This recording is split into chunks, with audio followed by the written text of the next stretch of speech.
È venuta dagli Stati Uniti direttamente per noi il prossimo speaker. I am happy to introduce Laura Galante. Welcome to the CyberSec2024.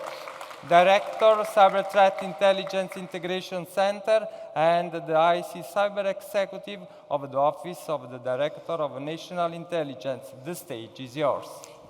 Grazie Luigi. Buongiorno a tutti.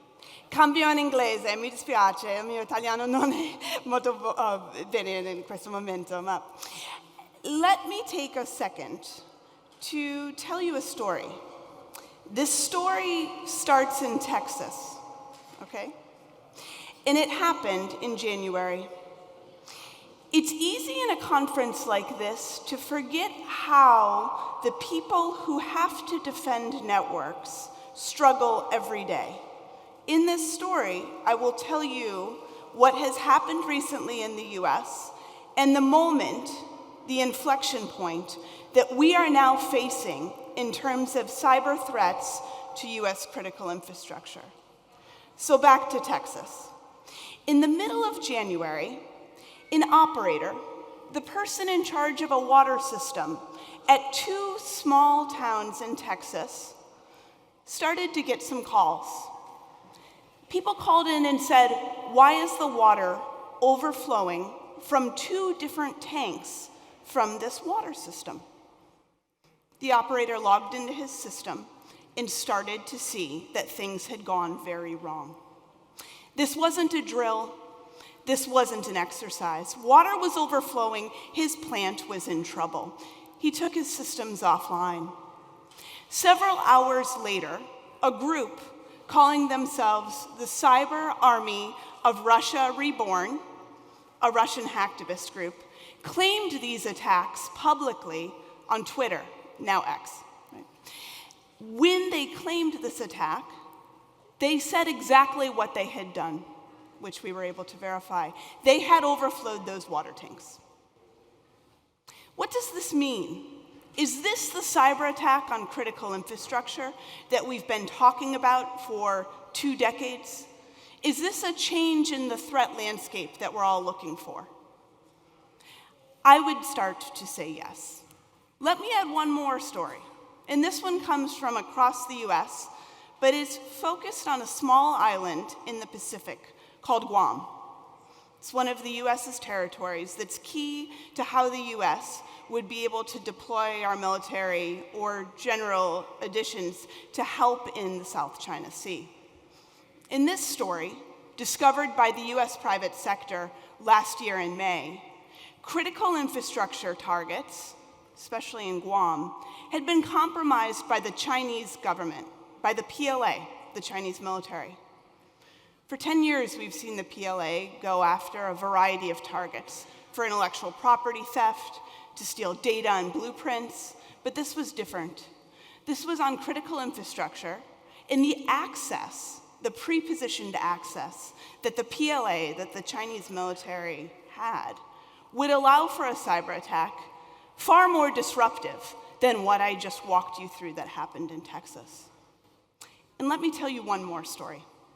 As we've all looked at the violence and the war that is going on in Israel and in Gaza, one of the cyber elements that we can't forget as well here are a variety of attacks that have happened from a group that calls themselves the Cyber Avengers. This group, loosely affiliated with the Iranian government, has compromised the logic controllers, the technology that operates water systems.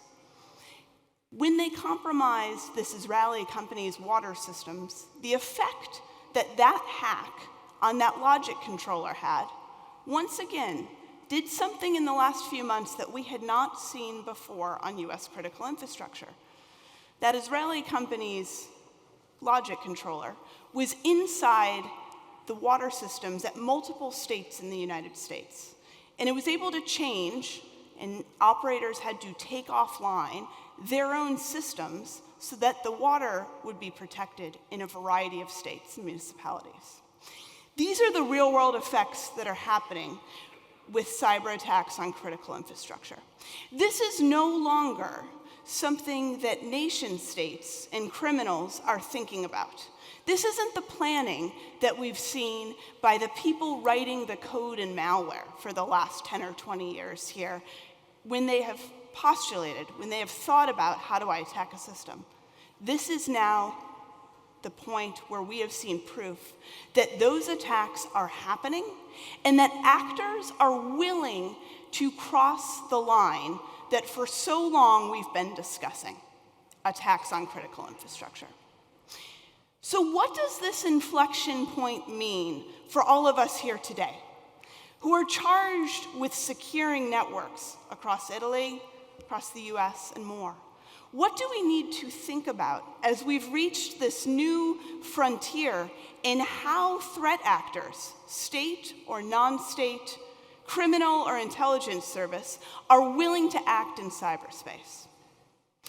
I think the lesson that we have to take forward from this moment is that we are now seeing a level of threat that will require cooperation, not just with the private sector, but with like-minded partners. That's a theme that everyone will speak to. But what does that partnership really look like? What is the change? What are the specifics that we need to do that? I would posit they are this. One, we need the ability to discuss the threat at an intelligence level, with clarity about who is behind and what these different actors are doing, with parts of our society and critical infrastructure who are not thinking about the threat the same way that we do. The operator in the small Texas town did not wake up that morning and think the cyber army of Russia reborn will be taking down systems in Texas. It did not cross his mind. How do we get that awareness to the edge of our system, to the critical infrastructure companies and operators who will be the first people to detect these anomalies, to see these changes? Because those are the operators on the edge, right? Those are the people who will see the threat and they will see the water overflowing, they will see the attack before anyone sitting in an intelligence seat will. How do we have that connection? We're working through that every day. But we need that attunement, we need that awareness on the edge of our providers. The next piece is this. As we think about how to respond to these devastating critical infrastructure attacks that we're seeing, we have to think beyond cyber responses. We need to think about how the actors, sometimes in untouchable places, will change their behavior and understand that this is not an acceptable and not a norm that can be established. In a way, we have accepted for years now that denial of service attacks on some level are something that just happen, right? Whether we say it that way or not, DDoS attacks are the common piece. We cannot allow casual critical infrastructure attacks to happen in the same way. The ability to impose consequences, expose this behavior, and hold the people behind it accountable is critical to establish that this is unacceptable. And let me end with what I would consider the scary and hopefully avoidable perfect storm, Tempesta Perfetta, that we are looking at now with artificial intelligence.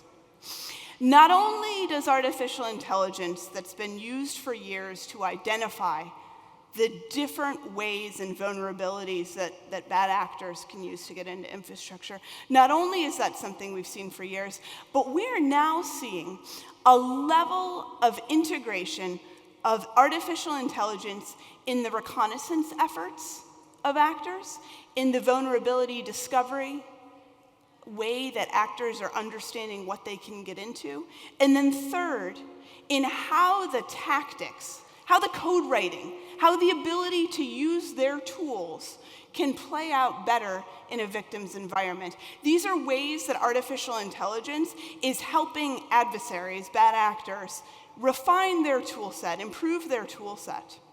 and be able to use those tools in a more devastating way. At the same time, the defenders, and this is perhaps the way that we will weather the storm, the way that we'll get through this, the defenders can use AI to their advantage, use artificial intelligence to their advantage here too.